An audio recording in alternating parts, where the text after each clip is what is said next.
117 సంవత్సరాల క్రితం అత్యంత భారీ ఎత్తున ఫ్లడ్స్ మూసివేత సంభవించాయి. 1908 సంవత్సరంలో వచ్చినటువంటి ఆ ఫ్లడ్స్లో చాలామంది ప్రాణాలు కోల్పోయారు. సుమారు 15,000 మందికి పైగా ప్రాణాలు కోల్పోయినటువంటి ఆ వరదల్లో దాదాపు 150 మందిని ఒక చెట్టు కాపాడింది.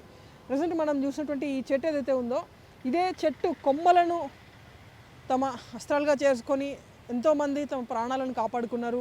సరిగ్గా 117 సంవత్సరాల క్రితం 1908 సెప్టెంబర్ 28న కరెక్ట్ ఇదే టైంకి అత్యంత భారీ ఎత్తున మూసీకి వరద సంభవించింది. ఆ వరదల్లో అనేక మంది ప్రాణాలు కోల్పోగా చాలామంది మూసీకి పక్కనే ఉన్నటువంటి ఈ చెట్టు కొమ్మలను పట్టుకొని తమ ప్రాణాలను రక్షించుకున్నారు.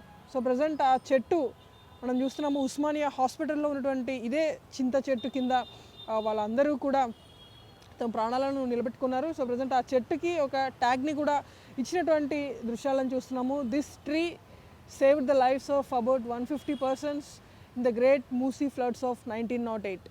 ప్రజెంట్ ఎగ్జాక్ట్లీ ఈ చెట్టుకి రైట్ సైడ్లో మనకి మూసీ కనిపిస్తుంది. సో ఆ మూసీకి అత్యంత భారీ ఎత్తున కనీ వినియనటువంటి రీతిలో ఫ్లడ్స్ రావడంతో అనేక మంది కొన్ని వేల సంఖ్యలో ప్రజలు ప్రాణాలు కోల్పోయారు. ఒక 150 మంది మాత్రం మూసీకి పక్కనే ఆనుకొని ఉన్నటువంటి ఈ చెట్టు దగ్గరికి వచ్చారు. సో ఈ చెట్టు దగ్గరికి వచ్చినటువంటి క్రమంలో ఈ చెట్టు కొమ్మలను పట్టుకొని వాళ్ళందరూ కూడా తమ ప్రాణాలు రక్షించుకున్నారు.